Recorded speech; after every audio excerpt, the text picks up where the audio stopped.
السلام علیکم ناظرین. ہمارے لاسٹ ٹاپک مذہب اسلام میں اللہ کا مقام اور رسول اللہ صلی اللہ علیہ وسلم کا مقام کو کنٹینیو کرتے ہیں. حضرت محمد رسول اللہ صلی اللہ علیہ وسلم کو اللہ تعالیٰ نے جن اوصاف و کمالات اور معجزات سے سرفراز فرما کر تمام انسانوں سے ممتاز فرمایا ہے، ان کا آپ نے خود اپنے زبان و مبارک سے ذکر فرمایا ہے. حدیث صحیح ہے، میری دونوں آنکھیں سوتی ہیں اور میرا دل نہیں سوتا. حدیث صحیح ہے، تمہیں پیٹھ پیچھے بھی اسی طرح دیکھتا ہوں جس طرح اپنے آگے دیکھتا ہوں. حدیث صحیح ہے، مجھے زمین کے خزانوں کی کنجیاں دی گئیں. حضرت محمد صلی اللہ علیہ وسلم پر موت طاری ہوئی، مگر وہ مکمل برزخی حیات کے ساتھ زندہ ہیں. لوگوں کی باتیں سنتے ہیں، سلام کا جواب دیتے ہیں، درود و سلام بھیجنے والوں کا تحفہ ان تک پہنچتا ہے، اچھے کام کرنے والوں سے خوش ہوتے ہیں اور برے کام کرنے والوں کے لیے استغفار کرتے ہیں. اللہ نے آپ کے جسم اطہر کو زمین کی خوراک بننا حرام قرار دیا ہے، جیسا کہ آپ نے خود ارشاد فرمایا. عبداللہ ابن مسعود رضی اللہ تعالیٰ عنہ سے روایت ہے کہ رسول اللہ صلی اللہ علیہ وسلم نے ارشاد فرمایا، میری حیات تمہارے لیے بہتر ہے، تم باتیں کرتے ہو اور تمہارے لیے تم سے باتیں کی جاتی ہیں.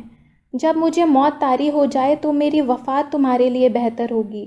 تمہارے اعمال مجھ پر پیش کیے جائیں گے.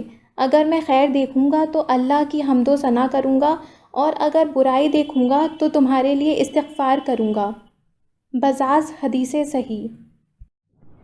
ابو ہریرہ رضی اللہ عنہ سے روایت ہے، رسول اللہ تعالیٰ صلی اللہ علیہ وسلم نے ارشاد فرمایا، جب کوئی شخص مجھ پر سلام بھیجتا ہے تو اللہ تعالیٰ میری روح کو میری طرف بھیج دیتا ہے اور میں اس کے سلام کا جواب دیتا ہوں. احمد ابو داؤد. حضرت محمد صلی اللہ علیہ وسلم پر اگرچہ موت طاری ہوئی، مگر ان کی فضیلت و عزت، مقام و عہدہ بارگاہ رب میں باقی ہے، جس میں اہل ایمان کو کسی طرح کا شک و شبہ نہیں. آپ کی ذات، آپ کی رسالت، آپ کی محبت، سب پر ہمارا ایمان ہے اور یہ آپ کی عبادت نہیں ہے. چاہے آپ کا درجہ اور مرتبہ کتنا ہی بلند ہو، آپ مخلوق ہیں. اللہ تعالیٰ کے حکم کے بغیر کوئی فائدہ نقصان نہیں پہنچا سکتے. رب تبارک و تعالیٰ سورہ کہف میں ارشاد فرماتا ہے، تم کہو میں بشر ہی ہوں، بظاہر تمہارے جیسا. میری طرف وحی آتی ہے کہ تمہارا معبود ایک ہی ہے. اللہ اور اس کے رسول کے درمیان مشترک یعنی کامن چند باتوں کا ذکر اب ہم کریں گے. اللہ تعالیٰ کے مقام اور حضرت محمد صلی اللہ علیہ وسلم کے مقام کے درمیان مشترک باتوں کے سلسلے میں بہت سے لوگ غلط فہمی کا شکار ہیں، اور وہ یہ سمجھ بیٹھے ہیں کہ حضور صلی اللہ علیہ وسلم کے لیے یہ کہنا شرک ہے. مثلاً حضور کی چند خصوصیات کو ایسے لوگ شریعت سے مقابلہ کرنے لگتے ہیں، جیسے کہ اسلامی شریعت میں 4 نکاح ہیں، جبکہ حضور صلی اللہ علیہ وسلم کو اللہ کی دی گئی خصوصیات میں آپ کے لیے تعداد ازواج طے نہیں ہیں. مثلاً شفاعت حضور کے لیے ہے اور اللہ کے لیے ہے، ہدایت اللہ کے لیے ہے اور رسول اللہ کے لیے بھی ہے. اللہ تبارک و تعالیٰ جسے چاہے جیسے چاہے بلا روک ٹوک عطا فرمائے، جسے شرف بخشنا چاہے، رفعت مقام عطا فرمانا چاہے، اور دوسرے انسانوں پر اسے فضیلت دینا چاہے، نواز دے.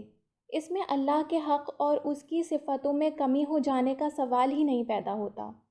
اللہ کی شان اور اس کے مقام کے لائق جو اوصاف یعنی کوالٹیز اور خصوصیات یعنی اسپیشلٹیز ہیں، وہ تو بالکل محفوظ اور سیف ہیں. حضور کی جو صفت ہے وہ ان کی بشریت کے لحاظ سے اللہ کی پرمیشن سے باؤنڈ ہے. خود حضور کی قوت اور تدبیر اور حکم سے نہیں ہے، کیونکہ اللہ کے سامنے آپ عاجز اور کمزور ہیں. فائدہ نقصان، زندگی موت کے اپنے لیے خود سے مالک نہیں. بہت سی ایسی چیزیں ہیں جو بظاہر اللہ کی صفت معلوم ہوتی ہیں، لیکن اللہ نے اپنے نبی صلی اللہ علیہ وسلم پر دیگر نفوس قدسیہ یعنی پائس پرسنز کو انہیں عطا کر کے احسان فرمایا ہے، جن سے جوڑ دینا انہیں اللہ کے مقام تک نہیں پہنچا دیتا اور نہ انہیں اللہ کا شریک بنا دیتا ہے۔ مثلاً شفاعت یعنی انٹرسیشن، یہ اللہ کے لیے ہے۔ ارشاد باری تعالیٰ ہے، تم کہو شفاعت اللہ ہی کے لیے ہے۔ حضرت محمد رسول اللہ صلی اللہ علیہ وسلم و دیگر اہل شفاعت کے لیے بھی اللہ کے حکم سے یہ ثابت ہے۔ حدیث مبارک ہے، مجھے شفاعت سے نوازا گیا۔ حدیث مبارک ہے، میں سب سے پہلے شفاعت کروں گا اور میری شفاعت سب سے پہلے قبول کی جائے گی۔ مثلاً علم غیب یعنی نالج آف انسین، یہ اللہ کے لیے ہے۔ سورہ نمل میں اللہ تعالیٰ ارشاد فرماتا ہے، تم کہو زمین و آسمان میں رہنے والے غیب نہیں جانتے، صرف اللہ جانتا ہے۔ اور یہ ثابت ہے کہ اللہ نے اپنے نبی کو غیب کا جو علم دینا چاہا وہ دیا اور جتنا نوازنا چاہا نوازا ہے۔ سورہ جن میں اللہ تعالیٰ ارشاد فرماتا ہے، وہ عالم الغیب اپنے غیب پر کسی کو خبر نہیں دیتا سوا پسندیدہ رسولوں کے۔ مثلاً ہدایت یعنی گائیڈنس، یہ اللہ کے لیے خاص ہے۔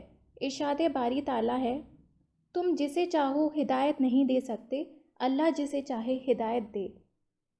حضرت محمد رسول اللہ صلی اللہ علیہ وسلم کو بھی ہدایت کا حصہ ملا۔